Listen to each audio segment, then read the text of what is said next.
Alright, welcome back to Colonel D Gourmet Herbs and Spices. We're going to be hitting our third phase of cooking, gourmet cooking made easy.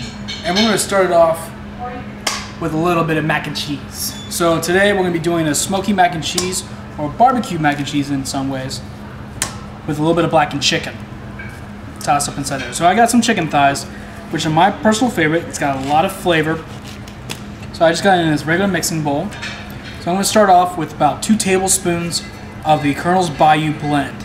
And so what I'm doing here, I'm just getting nice and coated. I'm going to toss this around, make it real nice and easy. Now what I'm going to do, I'm just going to get this cooked off in advance. So we've been talking about making gourmet made easy. So this is one of those things that if you're going around town, especially here in Cincinnati, they're doing a lot of things that are making, the food of our childhood and our youth fun again by doing it in a different twist. Some places are doing a lot of things on hot dogs or burgers or whatever, but it just comes down to it. When you're going to do something in gourmet, you're going to talk about layering flavors. And this is the whole process of combining things that pairs well with each other. So if you were to come here, a lot of chefs in the area will actually come to us and ask these kind of questions. What's this coming in? What's this that can go well with this? And it's just an amazing way to get a good resource. So I got my griddle heated up right now. And I'm just going to throw these on. It's already been greased. Usually use about 1 tablespoon of a vegetable oil or another oil that has a very high smoke point. And what I'm going to do with these chicken thighs is just cook them off. I'm going to cook them off and set them aside. Now, you gotta watch out for that blackening. It will make you cough. So the big deal with this, when you do a blackening, you want to get that griddle or that skillet hot as possible.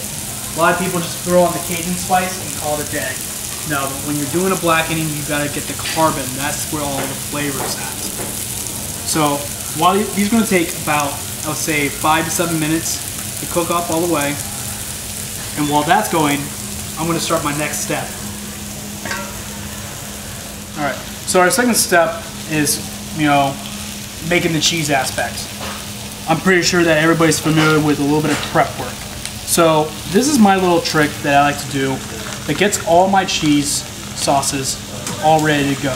I'm going to make essentially a cheese puck. So I take a half a pound or half a brick of cream cheese and another half brick of Velveeta.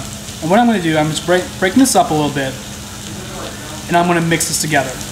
Now you can combine any kind of cheese you want to use this. I just like to use my house Velveeta and cream cheese. It's just real rich, real creamy, and it works with the right viscosity or thickness within this.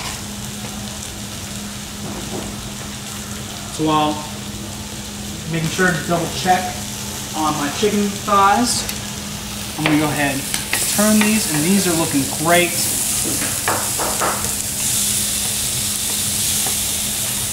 So these are going to take about another 2 or 3 minutes. Set that aside, and I'm going to go back to my cheese brick. So what I'm going to do, essentially I just clump this all together. I'm mixing this. Now this is a little more of an old-fashioned way of doing it, but if you take your KitchenAid mixer or any other mixer, combine this, it just works out just as well. But you can combine some goat cheese, American, you can do Swiss, and this is just a basic thing that you put between some wax paper. If you have it, it's going to be ready to go at any point in time. But I personally like to have a nice hearty cheese combination.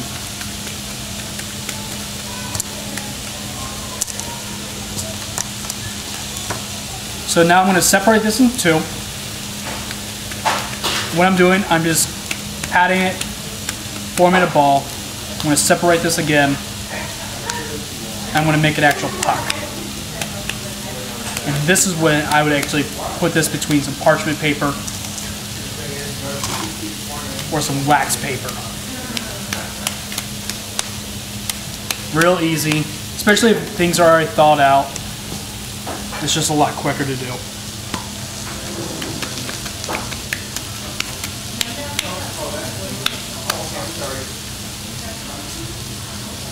And each one of these is about for a serving.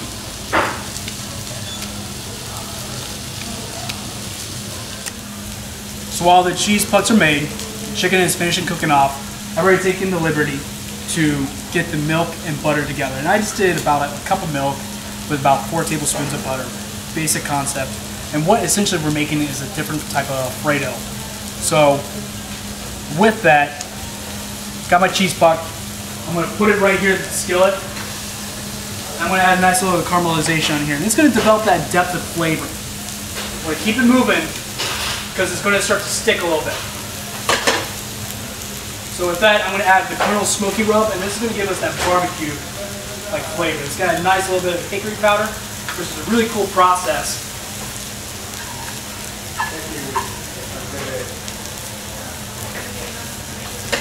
So essentially I'm getting this down to a melting point.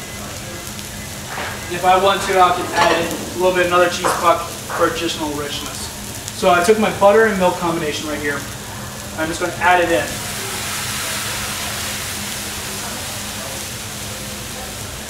So essentially at this point I'm going to actually bring this down to temperature, reduce it by half. Because I never really want to scald milk, because the second you do that, you're just ruining things.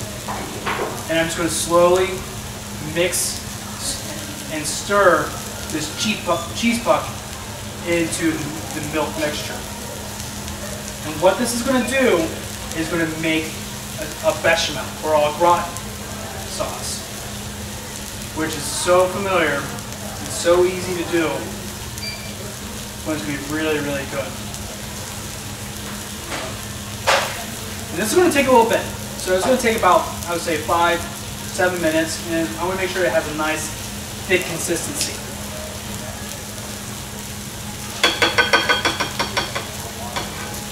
Make sure that's set. I'm going to pull these chicken breasts off, the chicken thighs, I mean. Double check, make sure they're all cooked. The blackened rub still gets me. Longer. Sometimes if you have like a cast iron skillet, you have these little thick ends. It's real good to put a nice press on it. You don't have to worry about it because chicken actually cooks off. You don't have to worry about having like juices because you don't really have to worry about chicken juice. It's not going to be additional flavor.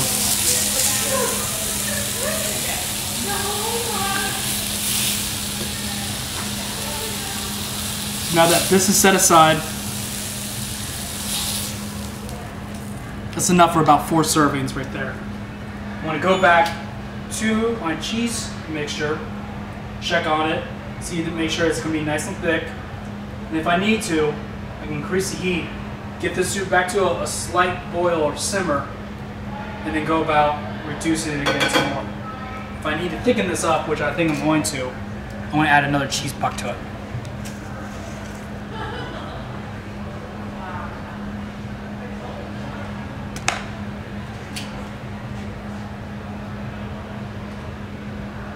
A lot more quiet since the chicken stopped cooking. So I'm going to add a little bit more spice blend because with this cheese puck I've diluted things down. And this is going to make this very nice and rich. And like I said, for the amount I'm doing right now, it's going to be enough for a family of 4, if not more. You can treat this as a side or as a dinner.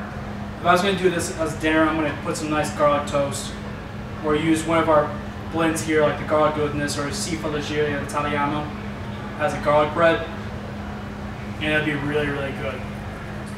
So this is going to get nice and thick here soon. Increase the heat, just to encourage it a little bit more. And you can already tell that it's getting a little bit thicker. So I just need to constantly stir and stir and stir.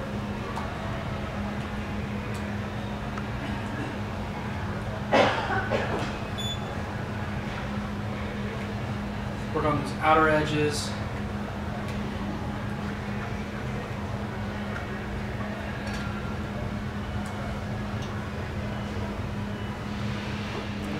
So what I'm doing now is basically slicing up this chicken, making sure that it's all cooked through all the way through. I'm going to dice it up and I'm going to incorporate it into my mac and cheese now. Nice, rich, it's going to have this good blackened flavor. It looks still pretty juicy. It's perfect. Any bad pieces, just throw it away or throw it back onto the skillet to finish cooking. So now that I got my good pieces, I'm gonna take it, throw it into my cheese sauce, and now I'm gonna take my pasta. This is pre-cooked pasta. I'm pretty sure you all know how to cook macaroni. But if you don't, we'll see that in another video.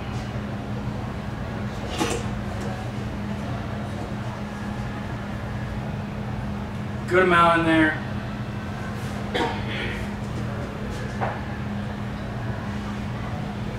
Make sure it's well dispersed. I'm just going to lightly toss it.